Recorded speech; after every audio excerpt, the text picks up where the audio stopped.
Live from the White House. I also want to go across, and one of the areas that both the principals are speaking about right now, and we've been hearing a lot of build-up on this in the run-up to this visit because Jake Sullivan was there in India last week.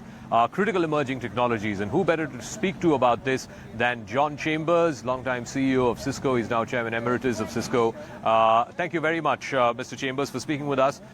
What are your expectations from this visit? We've just, gotten over that South Lawn ceremony with all the pomp and glamour and grandeur. Now it's the business side of things as both the leaders are speaking. What are your expectations as one of the captains of industry, particularly in an area which is being talked about a lot of late? Well, my expectations, Zaka, and it's a pleasure to be on with you all again, are very high.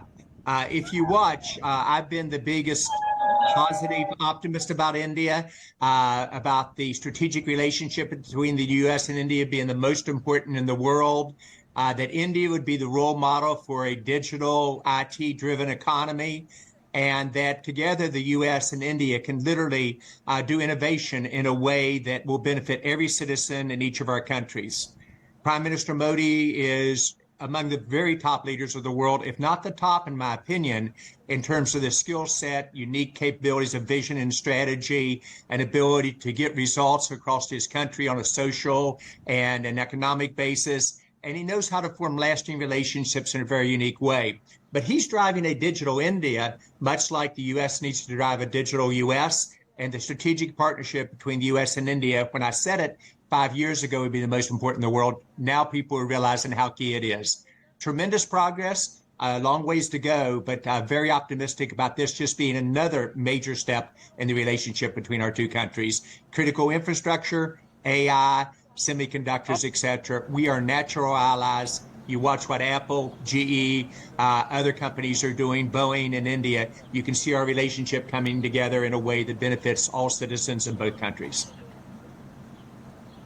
I want to talk a little bit about semiconductors because suddenly this issue has come to the fore, particularly after COVID, after all these frictions that we're seeing between China and Taiwan. People are talking about it a lot more as to how potentially, if God forbid, there were to be another military conflict, semiconductors is a critical area where, the buzzword these days in Washington is to de-risk from China.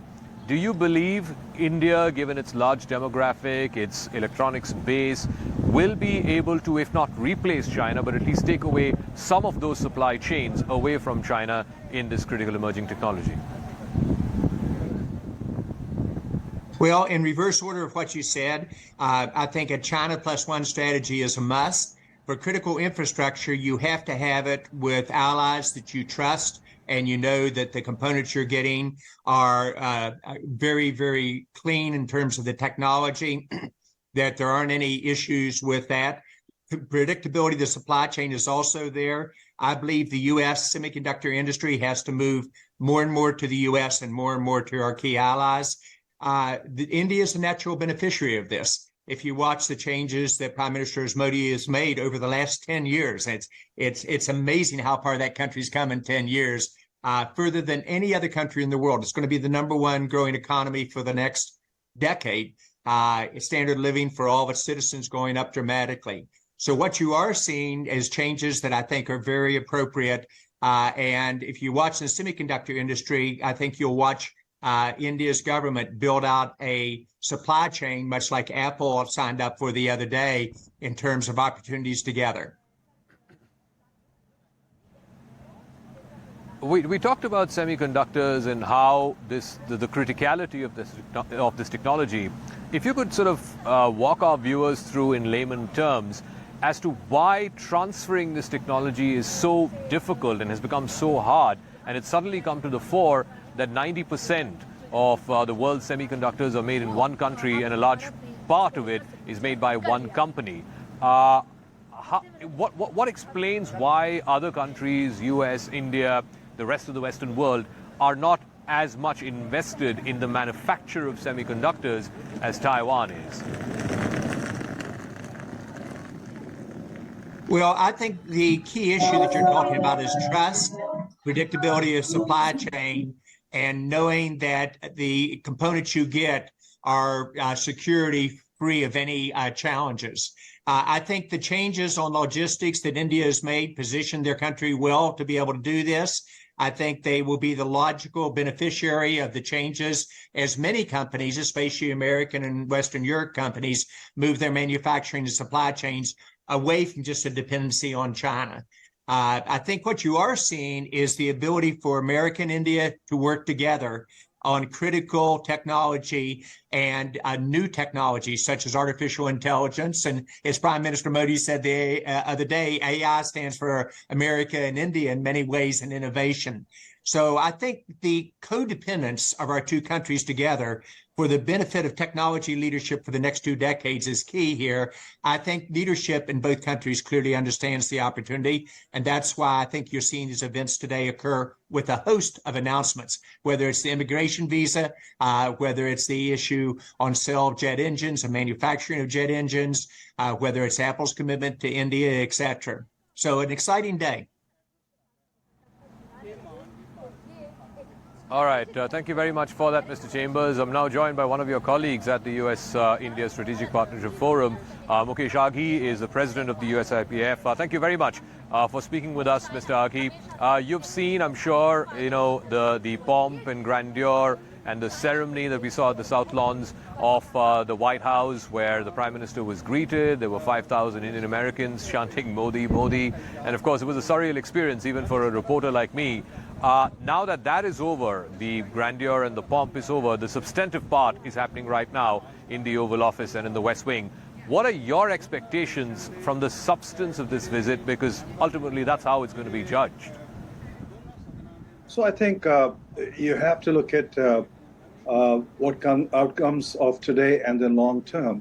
Yes, you have the transactional outcome, which is the GE deal, or on the chip manufacturing with Micron, or other aspect of the deals which will be announced in regards to drones from General Atomic.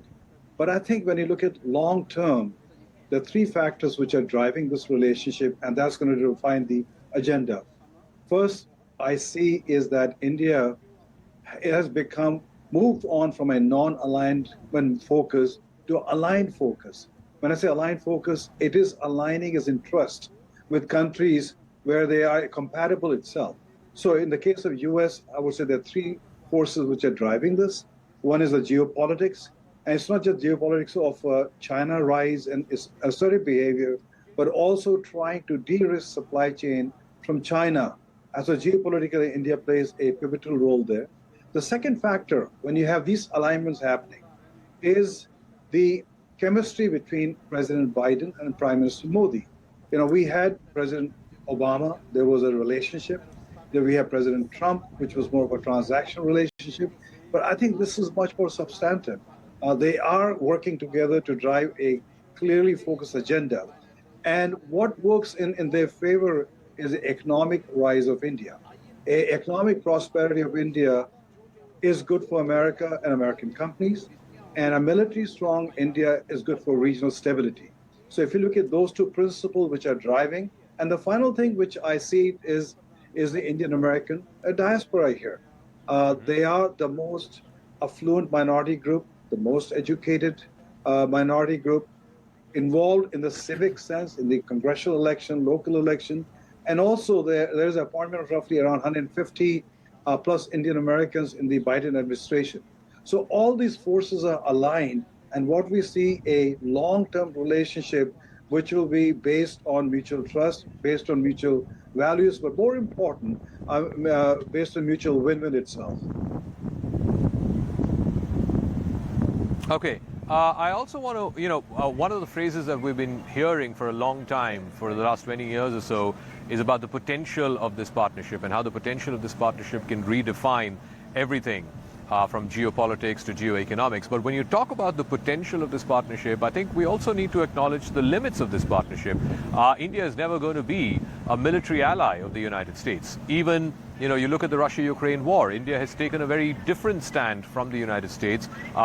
They're not saying it publicly, but it was a point of concern that India continues to buy Russian oil. And you must have seen that Ashley Tellis piece where he said, America is betting on the wrong ally militarily speaking, because if it came down to it, if a confrontation happened between China and Taiwan, India would not militarily get involved in that. Do you see that while there is, of course, 99 areas to cooperate, there will always be the limits to this partnership? Well, that defines the maturity of the relationship. India does not have to follow every aspect of U.S. strategy. In my opening remarks, I said India is now aligned to its own interest, and there's nothing wrong with that. It will have a partnership with Russia. It will have a partnership with the United States. It will maintain a dialogue with China itself.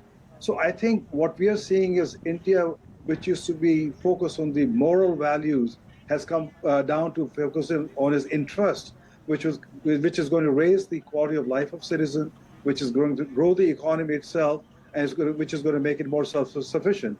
And there is absolutely nothing wrong with that. I think there will be places where U.S., India will not agree, but the maturity and the trust will define those, I call challenging moments. And I think we see that happening in the case of Ukraine and the case of India buying Russian oil.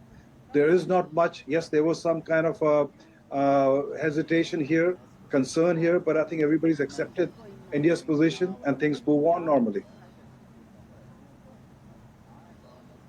I also want to finally round up with, while we talk about all the big strategic and geoeconomic stuff, the jet engine deals and the Predator drones and all of that, which is great. That's sort of directionally setting the template for the relationship.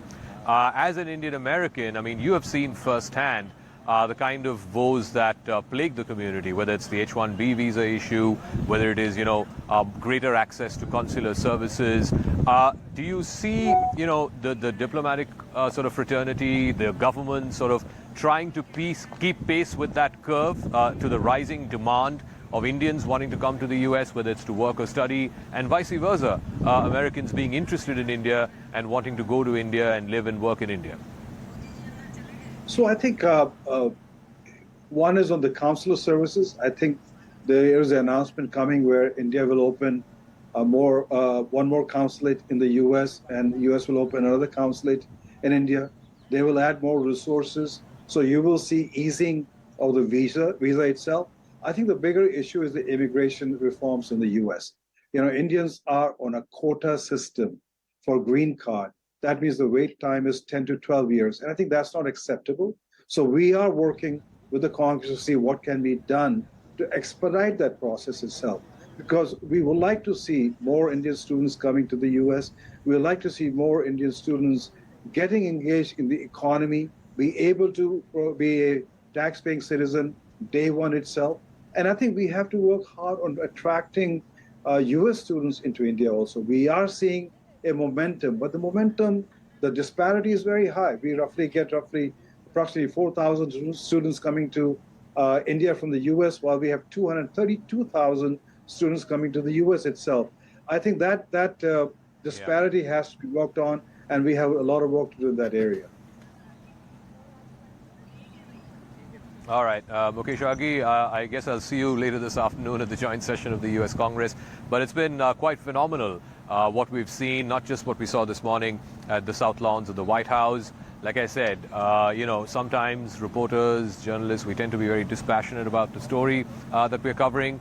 But today what happened, to have those 5,000 Indian Americans, chanting Modi's name and the national anthem playing, I think that set the tone. The national anthems of both countries playing, and when the Jana Gan Man played, everyone was singing along, and you could literally feel the emotion of that place at that time. I think that was quite phenomenal. I think that best encapsulates at least the pomp and ceremony and the grandeur part of this visit.